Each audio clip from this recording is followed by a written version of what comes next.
انسان یا جن ذاتی، یہ کہانی سندھ کے ایک گاؤں کے مسجد امام بخش کی ہے۔ بہت لمبے انتظار کے بعد جب اس کے گھر 6 بیٹیوں کے بعد ایک بیٹی ہوئی تو پیدائش کے وقت گھر میں ایک عجیب سی خوشبو پھیل گئی۔ دائی اماں کے علاوہ فاطمہ اور اس کی سہیلیاں بھی حیران تھیں کہ یہ کیسی مہک ہے۔ فاطمہ نے سمجھا کہ امام صاحب نے اگربتیاں جلائی ہوں گی اور یوں بات آئی گئی ہوگی۔ جو بھی بچی کو دیکھتا تو دیکھتا رہ جاتا۔ وہ بہت ہی پیاری بچی تھی، مگر اس بچی میں ایک عجیب سی بات تھی۔ وہ یہ تھی کہ اس کے ہاتھ پاؤں کافی بڑے تھے، جسم اس کا نازک پتلا سا تھا، گلابی سرخ مائل رنگت تھی، سنہرے بال اور نیلی نیلی آنکھیں، مگر اس کے ہاتھ پاؤں بہت ہی بڑے بڑے سے تھے اور اسے دیکھ کر حیرانی ہوتی تھی۔ کافی لوگ پریشان تھے کہ یہ بچی کیسی عجیب غریب ہے۔ فاطمہ نے کہا کہ بلا وجہ آپ لوگ اس بات پر پریشان ہو رہے ہیں، یہ سب قدرت کا نظام ہے۔ تو سب لوگ خاموش ہو گئے۔ اللہ بخش بچی کے کان میں جب اذان دے رہے تھے تو بچی ان کی گود میں بدک رہی تھی اور پھٹی بڑی آنکھوں سے اللہ بخش کو دیکھ رہی تھی۔ یہ بات اللہ بخش نے بھی محسوس کی تھی۔ پھر وہ اپنی بیگم سے ہنس کر بولے کہ بیگم، ہماری بیٹی تو بہت شریر ہے۔ تمام بھائیوں کا خوشی کے مارے کوئی ٹھکانہ نہ تھا۔ وہ ہر دوست سے یہی کہتے کہ ہمارے گھر میں ایک ننھی پری آئی ہے۔ بچی کا نام پریشا رکھا۔ وہ واقعی ایک ننھی پری تھی۔ 6 دن کی بچی اس طرح مسکراتی جیسے کہ 2-2.5 سال کی بچی ہو۔ اس کی آنکھوں میں ایک عجیب چمک ہوتی۔ فاطمہ جب بچی کو دودھ پلاتی تو وہ بے سدھ ہو جاتی۔ پریشے کا پیٹ ہی نہیں بھرتا تھا۔ وہ اس طرح سے دودھ پیتی تھی کہ جیسے کئی دنوں سے بھوکی ہے۔ وہ گھبرا کر زبردستی اسے اپنے آپ سے الگ کرتی۔ کئی دفعہ اس نے امام صاحب سے کہا تو وہ ہنسنے لگے۔ پھر کہا کہ نہیں جلی، یہ تیرا وہم ہے، اسے بھینس کا دودھ پلا، میں کل سے زیادہ دودھ لے کر آیا کروں گا۔ پریشا جیسے جیسے بڑی ہو رہی تھی اتنی ہی وہ حسین ہوتی جا رہی تھی۔ اس کے بال سنہرے اور بہت لمبے تھے۔ اللہ بخش ہر دفعہ اسے گنجا کروا دیتا کہ شاید کالے رنگ کے بال نکل آئیں اور لمبائی میں کم ہوں، کیونکہ فاطمہ کے لیے انہیں سنبھالنا کافی مشکل ہو جاتا، مگر ہر دفعہ وہ بڑھ جاتے۔ گاؤں کی لڑکیاں اس کے بالوں سے جلتی تھیں۔ جیسے جیسے پریشا بڑی ہو رہی تھی، امام صاحب نے اسے نماز اور دینی تعلیم کی طرف متوجہ کرنا چاہا، مگر وہ نماز نہیں پڑھتی تھی اور نہ ہی مدرسے جا کر قرآن پاک پڑھنا سیکھتی۔ بھائی اسے اپنے ساتھ لے کر جاتے تو وہ رو پیٹ کر واپس آ جاتی، ہر وقت اڑتی ترتی بنی پھرتی، کبھی ادھر اور کبھی ادھر۔ گھر کے نزدیک ہی گلاب کا بہت بڑا باغ تھا۔ پریشا موقع پاتے ہی وہاں جا پہنچ جاتی اور پھولوں سے باتیں کرتی۔ باغ کا مالی بھی اسے پھولوں سے باتیں کرتا دیکھ کر حیران ہوتا، مگر وہ اسے پریشا کا بچپنا سمجھ کر خاموش رہتا، کیونکہ وہ امام صاحب کی بڑی رسپیکٹ کرتے تھے۔ امام صاحب بھی اس کی ان حرکتوں کو دیکھ کر اس کا بچپنا سمجھتے، مگر ماں کو کبھی کبھی حیرت ہوتی کہ پریشے میں کوئی نہ کوئی غیر معمولی بات ضرور ہے۔ پریشے اکثر نہا کر گھنٹوں آئینے کے سامنے بال کھول کر کھڑی رہتی اور آئینے سے باتیں کرتی ہوتی، زور زور سے ہنستی اور اس کی ہنسی میں عجیب سی کھنک ہوتی۔ فاطمہ کام چھوڑ کر اسے دیکھتی تھی۔ وہ کچھ کہنے کے لیے منہ کھولتی تو اسے ایسا لگتا کہ جیسے زبان اس کا ساتھ نہیں دے رہی۔ پریشے نے وقت سے پہلے ہی جوانی کی دہلیز پر قدم رکھا تو گاؤں میں اس کے حسن کے چرچے ہونے لگ گئے۔ فاطمہ اور اللہ بخش پریشان ہوئے، کیونکہ پریشا نہ تو دین کی طرف تھی اور نہ ہی گھر کے کوئی کام کاج کرتی تھی۔ بڑے بھائیوں نے سختی سے کام لینا چاہا تو وہ اور بھی ضدی بن گئی۔ پریشا کھانا چھوڑ دیتی، سارا دن آئینے کے سامنے کھڑی رہتی اور بناؤ سنگار کرتی۔ موقع ملتے ہی گلاب کے باغ میں پہنچ جاتی اور اس طرح ناچتی جیسے کوئی مورنی ہو، اپنی دنیا میں مگن اپنے پنکھ پھیلا کر ناچتی۔ آج پریشا پورا 17 برس کی ہو چکی تھی۔ جو اس کو دیکھتا وہ دیکھتا رہ جاتا۔ وہ نہایت خوبصورت ہو گئی تھی۔ گندم کی کٹائی کا موسم تھا۔ اللہ بخش اور فاطمہ صبح سویرے نماز کے بعد گندم کی کٹائی کے لیے گئے ہوئے تھے۔ پریشا بھی ناشتہ کر کے سیدھی گلاب کے باغ جا پہنچی۔ آج اسے دیسی گلاب کے باغ کے پھول تلاش کرنا تھے، جسے وہ کل تک کلی کی صورت میں دیکھ کر خوش ہو رہی تھی۔ آج وہ صبح ہی یہاں پہنچ کر تاکہ مالی اسے توڑ نہ لے۔ جب پریشا اس پودے کے پاس پہنچی تو اس نے دیکھا کہ شاخ پر پھول ہی نہیں ہے۔ یہ دیکھ کر وہ پاگلوں کی طرح باغ میں دوڑنے لگ گئی کہ شاید وہ اس گلاب کا پودا پھول دیکھ رہی ہے، مگر تمام پودوں پہ صرف کلیاں تھیں، پھول کوئی بھی نہ تھا۔ پریشا پر عجیب سی کیفیت طاری ہو گئی۔ اچانک اس کا چہرہ بھیانک ہو گیا، اس کے منہ سے عجیب سی آواز نکلنے لگ گئی، زبان حلق سے باہر آ گئی اور وہ بری طرح سے کانپ رہی تھی۔ پریشا اب رو بھی رہی تھی۔ اتنے میں مالی کا گزر ہوا اور وہ پریشا کو روتا دیکھ کر وہیں رک گیا۔ مالی بابا، گلاب کا پھول کہاں ہے؟ پریشا مالی کو دور سے دیکھ کر چلا کر بولی۔ بیٹا، آج کسی کی شادی تھی، اس لیے صبح مالک نے منگوا لیے۔ یہ کہتے ہی مالی بابا اس کے قریب آیا۔ پتر 2-4 دن میں پھر کھل جائیں گے۔ نہیں بابا، جو سب سے بڑا گلاب کا پھول تھا، جو گلابوں کا بادشاہ کہلاتا ہے، وہ کبھی کبھی آتا ہے، مجھے بس وہی چاہیے۔ یہ کہتے ہوئے اس کی آواز بدل گئی اور وہ زور زور سے رونے لگ گئی۔ جب مالی بابا نے اسے قریب سے دیکھا تو وہ سناٹے میں آ گئے، کیونکہ پریشا کی شکل میں ایک خوفناک عورت تھی اور وہ غصے میں کھڑی بول رہی تھی۔ اس کی بات مالی کو سمجھ آئی۔ وہ کہہ رہی تھی کہ میں نے اس کے جسم پہ قبضہ کیا اور میں اس کی صورت میں دوبارہ جنم لیا۔ میں دوبارہ زندہ ہونا چاہتی تھی کیونکہ مجھے مار دیا گیا تھا، اس لیے میں پریشا کی ماں کی گود میں اتر گئی۔ میں اپنے جوان ہونے کا انتظار کرنے لگی، جب میں پریشا کے جسم پہ اپنا قبضہ ساری عمر کے لیے کرتی، پر ہر لمحہ مجھ سے وہ چھین لیا گیا۔ مجھے شروع سے گلاب کا پھول بہت پسند تھا، اس لیے مجھے گلاب کے بادشاہ چاہیے۔ اس کی خوشبو سے میرا جسم مہکتا رہتا، اس مہک کے ذریعے میں کسی کو بھی اپنا غلام بنا سکتی تھی۔ جب میری موت ہوئی تھی تو میرے سب سے چھوٹے دیور کی عمر 8 برس تھی، اب وہ گبرو جوان ہے۔ میں اس کو اپنا غلام بنا کر اپنے پورے سسرال سے انتقام لینا چاہتی تھی، مگر وہ گلاب کا پھول تم لوگوں نے توڑ لیا، مجھے وہ پھول واپس چاہیے۔ مالی بابا نے جب پریشا کو اس حالت میں دیکھا تھا تو اس کے ماں باپ کو بلایا اور جلد ہی ایک عامل کو بھی بلایا گیا۔ عامل صاحب پریشا کی بات پر ایک کان سے سنتے اور دوسرے کان سے اڑا دیتے۔ جیسے جیسے عامل صاحب پڑھائی کر رہے تھے، وہ جن زیادی چیختی جا رہی تھی جو پریشا کے اندر تھی۔ آج پریشا بہت اذیت میں تھی اور وہ رو رہی تھی۔ مجھے چھوڑ دو، مجھے جینے دو۔ اگر میں پریشا سے الگ ہو گئی تبھی پریشا اسی طرح ایک بستر پر مردے کی طرح زندگی گزارے گی اور کبھی ٹھیک نہیں ہو سکے گی۔ بس اللہ بخش یہ جملہ برداشت نہ ہوا اور وہ پھوٹ پھوٹ کر رونے لگا۔ عامل بابا نے کہا کہ پریشا کو جانے دو، پریشا کو مرنے دو، اگر یہ نہیں مری تو پتہ نہیں کتنے لوگوں کو نقصان پہنچائے گی۔ اللہ بخش نے اپنے کلیجے پر پتھر رکھ کر کہا۔ اب جب ان کا علم پورا ہونے والا تھا، اس وقت اللہ بخش نے سب کچھ خاک میں ملا دیا۔ عامل صاحب اپنا عمل چھوڑ کر کھڑے ہو گئے۔ انہوں نے دیکھا پریشا جھٹکے لے رہی ہے۔ کافی دیر تک اس کی کیفیت اسی طرح رہی اور پھر اس کی موت ہو گئی۔ جس وقت اس کے جسم سے روح نکلی، کمرے میں عجیب سی خوشبو پھیلی ہوئی تھی، گلاب کی مہک آنے لگی۔ اللہ بخش کی غلطی کی وجہ سے پریشا اس دنیا سے رخصت ہو گئی اور اللہ بخش نے اپنا سینہ پیٹ لیا۔ میری بچی، میں تیرا مجرم ہوں، میں نہیں چاہتا تھا کہ تم مردوں کی طرح زندگی گزارو، ماں نے تو اپنے بال ہی نوچ لیے ہیں۔ آہوں اور سسکیوں میں اللہ بخش نے خود اسے قبر میں اتارا۔ پریشا کے بعد گھر سونا ہونا ہو گیا تھا۔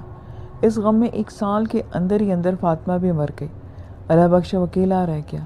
بیٹوں نے اسے سنبھالا۔ وہ روز پریشا کی قبر پر جاتا، ساتھ فاطمہ کی قبر بھی تھی، وہاں پر بھی فاتحہ پڑھی جاتی۔ پریشا کی قبر پہ گلاب کے پھول چڑھاتا، قرآن پاک پڑھتا اور رو رو کر دعا کرتا کہ الہی کسی بچی کو ایسی ناگہانی مصیبت سے نہ ڈالنا۔ آج کی دوسری کہانی مہوش نے حیدرآباد سے سینڈ کی ہے۔ آئے میں آپ کو انہیں کی زبانی سناتی ہوں۔ میں آپ سب کو ایک عجیب سا واقعہ سنانے لگی ہوں۔ میری شادی ہوئی اور ہم لاہور شفٹ ہو گئے۔ میرے ہسبینڈ کی جاب کی وجہ سے ہسبینڈ کی سیلری میری اتنی زیادہ نہیں تھی، تو ہم نے ایک پرانے سے مکان میں لے کر اس میں رہنا شروع کر دیا۔ وہ ایک پرانا سا محلہ تھا اور ہم اس پہ رینٹ پہ رہ رہے تھے۔ ہمارے سامنے ایک بہت ہی ٹوٹا پھوٹا گھر تھا۔ میرے ہسبینڈ جاب پہ چلے جاتے اور میں سارا دن اکیلی رہتی۔ میں دیکھتی رہتی کہ کوئی محلے دار ہی مجھے مل جائے اور میں جس سے باتیں کر سکوں۔ ہمارے گھر کے سامنے جو گھر تھا وہ بالکل اندھیرے میں ڈوبا رہتا اور وہاں مجھے کوئی بھی نظر نہیں آتا۔ میں سارا دن گھر میں فارغ بیٹھ کر گلی میں دیکھتی رہتی کہ شاید یہاں سے کوئی گزرے جس سے میں بات چیت کر سکوں، کیونکہ سامنے والے گھر کو دیکھ کر مجھے عجیب وحشت ہوتی۔ سامنے والے گھر میں صرف ایک روم کی لائٹ آن ہوتی تھی اور باقی پورے گھر میں اندھیرا رہتا۔ گھر کے اوپر کی چھت ایسی تھی اور ایسی ٹوٹی پھوٹی تھی، لگتا تھا کہ سالوں سے یہاں کسی نے صفائی تک نہ کی ہو۔ خیر میں ایک دن سبزی لینے گھر کو نکلی۔ میں نے دیکھا کہ اس گھر کے دروازے سے ایک بوڑھی عورت نکلی ہے۔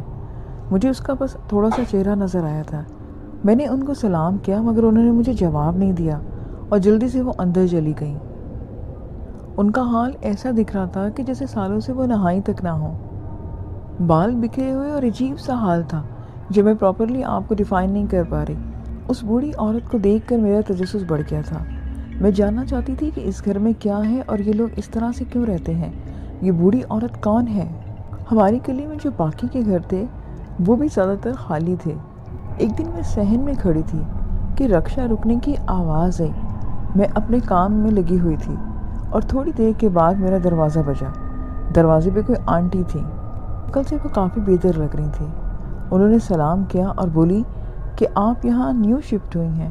وہ آنٹی بولی کہ آپ سے مجھے ایک ریکویسٹ کرنی ہے۔ آپ کے سامنے گھر ہے، وہاں میری ایک بہن رہتی ہے اور وہ اکیلی ہے۔ میں صرف یہ چاہتی ہوں کہ اللہ نہ کرے کوئی اونچ نیچ ہو جائے تو آپ یہ میرا نمبر رکھ لیں اور صرف پہلے مجھے انفارم کر دیجیے گا۔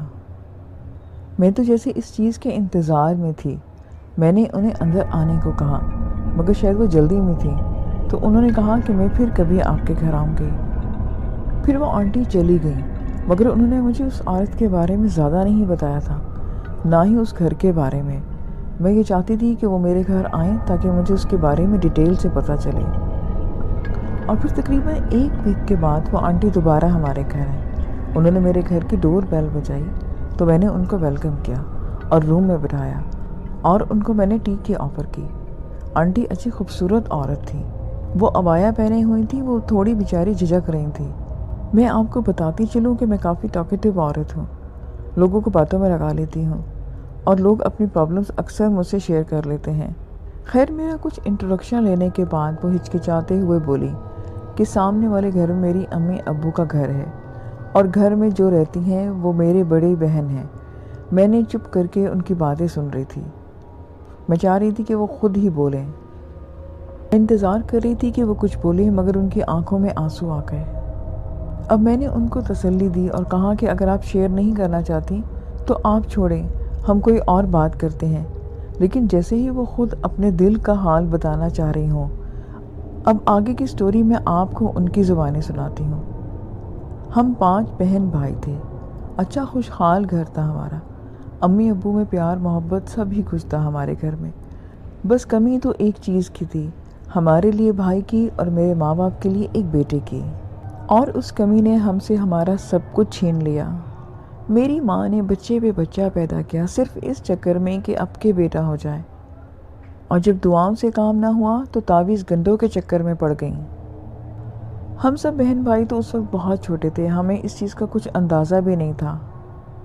میری بڑی بہن اس وقت 15-16 سال کی تھی اور بہت ہی خوبصورت تھی۔ اس کی نیلی آنکھیں اور لمبے بال تھے۔ اس کا فیس ایسا تھا کہ ہر کوئی اس کی طرف اٹریکٹ ہوتا۔ میری ماں ایک بابے کے پاس جایا کرتی تھی۔ ہمارے ابو کا ہم بیٹیوں سے بہت ہی زیادہ پیار تھا۔ وہ کبھی بھی امی کو بیٹے کی کمی ہونے کا طعنہ نہیں دیتے تھے، مگر ہماری امی کی خواہش ان کا جنون بننے لگ گیا تھا۔ اب امی اکثر آپی کو لے کر گھر سے نکل جایا کرتی تھی۔ وہ اس بابے کے پاس جاتی تھی جنہوں نے امی کو بیٹا دلوانے کا وعدہ کیا ہوا تھا۔ پھر ایک دن اس بابے نے میری ماں کو کہا کہ بیٹے تیرا تو بیٹا ہو جائے گا، لیکن اس شرط پہ کہ تو اپنی بیٹی کی شادی مجھ سے کروا دے۔ وہ تو ایک بڑی عمر کا اور غلیظ قسم کا آدمی تھا۔ پھر امی کو کچھ عقل آئی اور وہ وہیں پر اس آدمی کو برا بھلا کہہ کر واپس آ گئی۔ تو اس آدمی نے میری ماں کو کہا کہ اگر تو نے اس عورت کی شادی مجھ سے نہ کروائی تو یہ کسی اور کے قابل بھی نہیں چھوڑوں گا میں اس کو۔ خیر میری ماں بہت ڈر گئی اور پھر انہوں نے اس بابا کے پاس جانا چھوڑ دیا۔ کچھ دن گزرے کہ آپ کی طبیعت خراب رہنے لگ گئی۔ وہ نیند میں ایک دم سے ڈر جایا کرتی تھی، بیٹھے بیٹھے کبھی رونے لگ جاتی اور کبھی ہنسنے لگ جاتی، پاگلوں کی طرح باتیں کرتی۔ ابو امی آپی کی حالت دیکھ کر بہت پریشان رہنے لگ گئے تھے۔ پھر کسی نے اس طرح سے امی کو آپی کی شادی کا مشورہ دیا تو ہمارے گھر لوگ آنے لگے تھے آپی کو دیکھنے کے لیے۔ آپی ہر کسی کو بہت پسند آ جاتی۔ عمر بھی بہت چھوٹی تھی ان کی، لیکن ہماری بھی مجبوری تھی، ہماری بات کہیں نہیں بن پاتی۔ جو بھی رشتے کے لیے ایک بار آتا دوبارہ واپس نہ آتا۔ اب ہماری آپی کی طبیعت دن بدن بگڑنے جا رہی تھی۔ ایک دن آپی کو دیکھنے کچھ لوگ ہمارے گھر آئے۔ ان کے سامنے آپی کی طبیعت بگڑ گئی اور وہ سب کے سامنے پہلے بے ہوش ہوئی اور پھر اچانک ہوش میں آ گئی